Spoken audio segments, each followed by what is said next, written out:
Founded in Minneapolis in 1956, House of Color emerged as the original custom paint brand, introducing the industry's first organic pigment formulations, groundbreaking candy colors, chameleons, and other iconic innovations trusted by professional painters, builders, and hobbyists alike.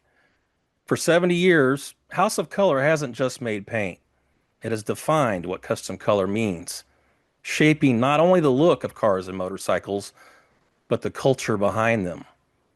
Today, its products are available through distributors and Sherwin-Williams branches across North America as the brand continues to influence the next generation of custom creators.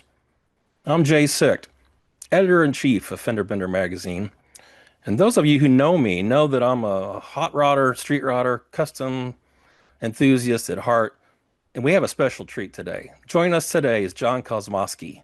He's the founder of House of Color, and today we'll be talking about the origin, the influence, and for 70 years, how House of Color has stood at the forefront of custom refinish. We'll learn and discuss how House of Color has committed to honoring the artists and innovators who helped build its legacy while continuing to inspire and support future generations of custom creators. John, welcome to this quick chat.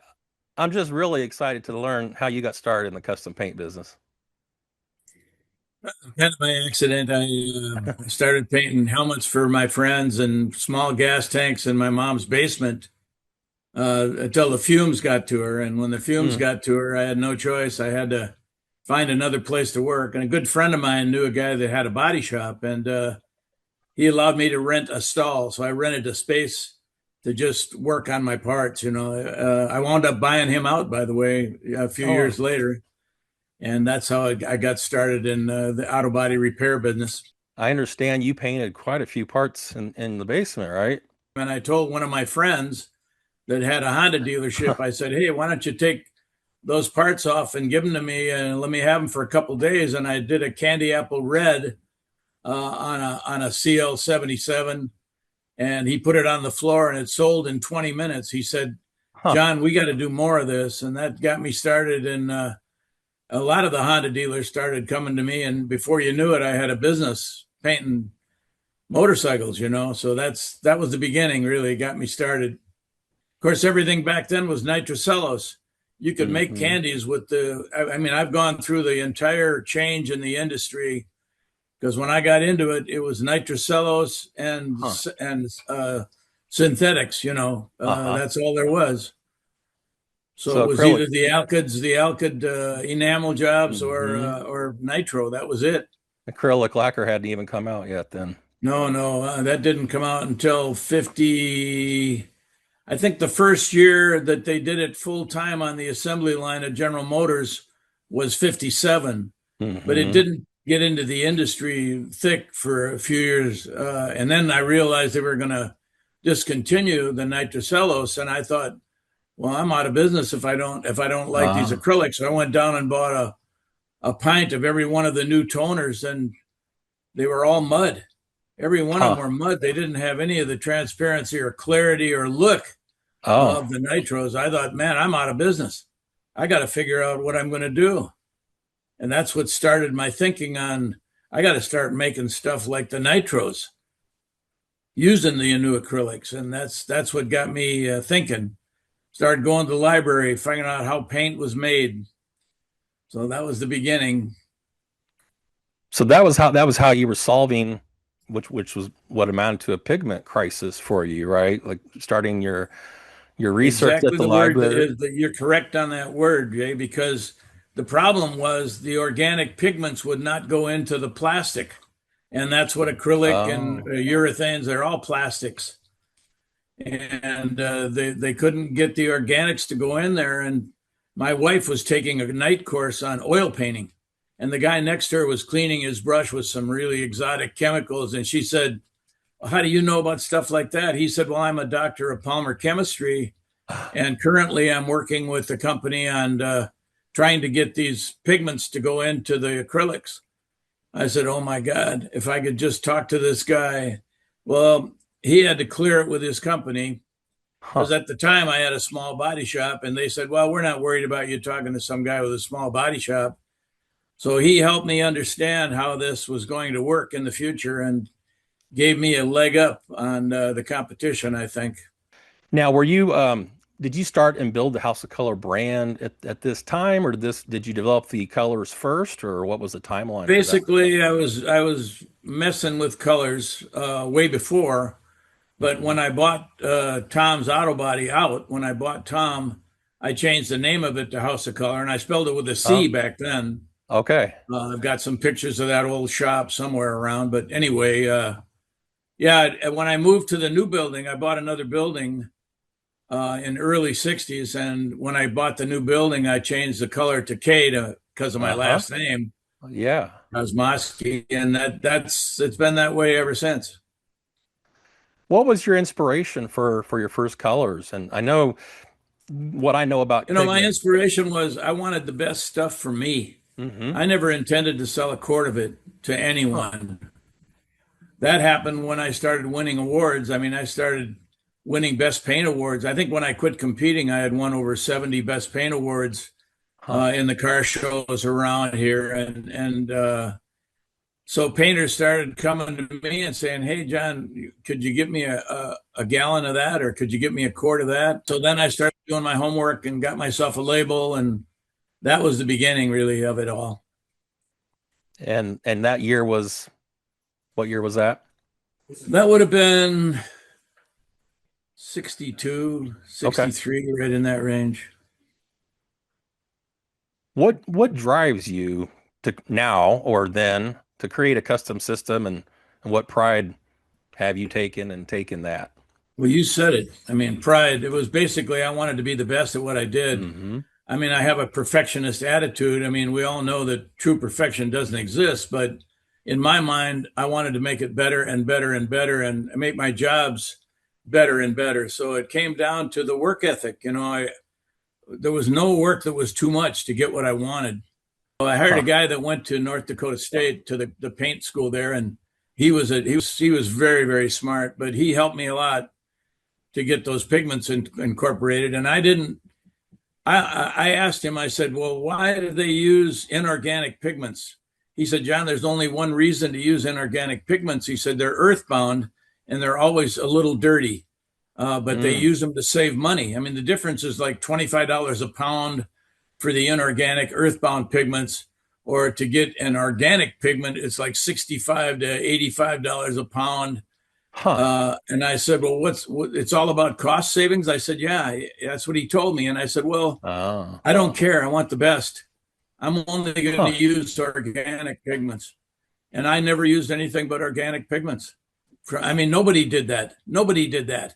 In today's world, if you bought a quart with all organic pigments, like on a Viper Red or something like that, you're going to spend 150, 200. I was selling at $50 a quart back in the day. Uh-huh. I mean, I didn't realize what I had, and I didn't realize that I was giving it away. But that's how it began. Got to make the mistakes. What would you say your top three highlights are, or call them wow moments for House of Color? Well, I think the big one was I went to a paint show in the '90s in Washington D.C. and no, it wasn't in the '90s. I'm sorry, it was in the '80s, early '80s, and a guy had a painted tricycle on the floor there at the show, and I said, "What's this all about?" I said, "It looks like a candy color." He said, "Well, it's kind of a transparent, yeah," but he said, "We have developed the encapsulation process to encapsulate the metallics and the pearls so they don't move when you put the top coats on." I Ah. said, "I want to know about this." He said, "I've been at this show for a whole day. You're the only one that showed any interest in what I'm doing." Huh. And he said, "I have one paper left that I can give you. And here's my phone number. Call me if you want to know more about it." Sure. Well, I learned how to encapsulate the metallics and the pearls. And that's the next year I came out with the urethanes.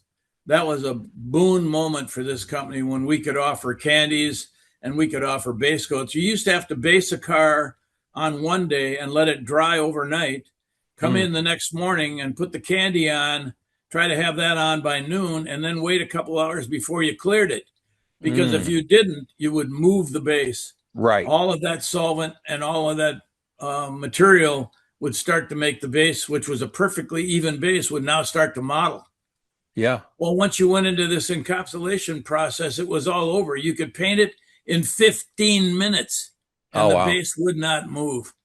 So that was really, of course, discovering my candies the way I made them was another big thing. I mean, back in the lacquer era, we were lacquers until then, until the early 80s. Hmm.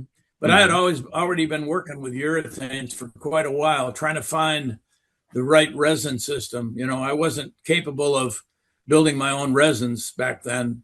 I Right. bought resins from the big guys. So I'd buy drums of resin, 10 or 12 drums at a time. And we grew fast though, man. We really grew fast. It was hard to pay the bills. Mm. Well, I imagine that that encapsulation kind of broadens the market reach That was that you huge. We had, were right? growing, we were growing Hmm. at 50% a year. Oh, yeah. Think But that about that. Trying to but keep up with that. that encapsulation lets a little lesser skilled painter successfully do a candy paint job, right? You got it. That was a Yeah. big, big key to everything. Because if you started moving too fast, you'd move that base, and now you were Hmm. nowhere. You had to go Yeah. back to square one. Yeah. Well, I've seen a lot of brilliant candy jobs over the years with your products on it. But when did you realize that this was more than just paint? That this was really a culture? And I don't know. It took a long time for me to realize that. I guess I just kept doing what I was doing. And yeah, when some of the big guys came to me, like Billy Gibbons from Hmm. ZZ ZZ Top. Top, he wanted his Cadillac painted, and he said, I want it to look like a dark black, That but when it Cadzilla. gets in the Yeah. sun, I want it to light up. Yep. So Eggplant, right? I got on a bunch of egg. He loved that's what he called it, eggplant. Uh-huh. But yeah, we've been friends ever since. But anyway, it's that kind of thing. That was when I started realizing when some of the big guys started coming to me and asking for products and stuff. So yeah, you started thinking you are doing something a little bit different. Yeah. One of my favorite beer commercials, seeing that Cadzilla pop up over the hill back in the late 80s, probably early Oh, it's 90s. still it's still iconic. And then we did the paint for Frankenstew as well. Hmm. That iconic Studebaker, which is again, those were milestone cars, and we were on them. Yeah. So yeah, you started to realize, hey, you are doing something special. And then we taught it. I mean, I was on the road for almost 40 years Hmm. teaching it. I'd go out and I'd paint in front of them. I mean, you wouldn't believe the stuff I'd paint in 3 hours in front of them and show them how to blend pearls so you could go from one color to the next. I'd do a 4-color blend with pearls and say, look, if you can tell where one color changed and the other one begins, I did it wrong. Aha. And I'd showed them how to do that. And I showed them how to put the candies on and do it right, how to Yeah. engineer the object. That's a big thing. Engineering the object and knowing what your moves are going to be before you do it. Across 70 years, John, you've certainly had a lot of takeaways. I mean, you were just bringing up some of them just now, but thinking back, what would you tell yourself 40 or to 50 years ago? Oh, let's see. What would I tell myself? How did you get into this business? Everything was by accident, really, kind of how it happened. Once I got into it, I found out because I went to Dunwoody for mechanics. I was a Uh, certified mechanic. I mean, I had all the, I was for automatic transmission, carburation, tune-up, valve jobs. I went to mhm. school for all of that, and I thought that's what I was going to be a mechanic. Huh. Well, of course, I kept that for a hobby, and I build cars from the frame up now, and do all of it. So, but the painting became such a love. It was just there was something about making something beautiful that never gets old. I mean, you take a raw piece of steel and whether it be motorcycle parts or a car or whatever it is, and make a thing of beauty out of it. Let me tell you something that does not get old, and there's such a passion for it and that passion lives today in all the painters that are out there. they all have that same feeling about what they're doing. You know, they want to be the best, they want it to look the best, and they want to use the best materials that can be made. And that was my goal. I did not cheat on anything when it came to ingredients. I used the best of everything that was available to me at the time. Like I said, pure 100% organic pigments. Nobody was doing that. Nobody, no other paint company that I ever heard of was doing that. I was it. And I didn't even know how to tell people what I was doing that was so much greater. I Huh. never did. You share that with anybody. I just thought, yeah, well, they liked the colors. You know, when I came out with my PBCs, the pearl base coats, I mean, I started out with 24 of those and I knocked people's socks off with that stuff. I mean, Hmm. one year Tangelo was our highest seller, you know, the Tangelo Pearl. In fact, I just saw a car in Street Scene magazine last month. It got best paint at the show and it was Tangelo. So it's Uh-huh. still a very popular color. But all those colors, you would not believe this. I'm going to tell you something that you're not going to believe. I developed all 24 of those colors in less than 2 weeks Oh, by wow. myself, spending time in that shop. And if I told you how I did it, my chemist said, we can't do it that way. We have to do a strict formula. I said, look, I'm going to be here into sometime next year. If I do a strict formula on every one, I want to find out which pearl is the best pearl for that pigment. And I did it with hundreds and hundreds of quart can lids. I'd put a Oh, drop of this, I'd put a drop of the pigment, and I'd swirl it around and then look at it under a 300-watt bulb, and I'd huh. say this is the best pearl. I'd put a Y or an N.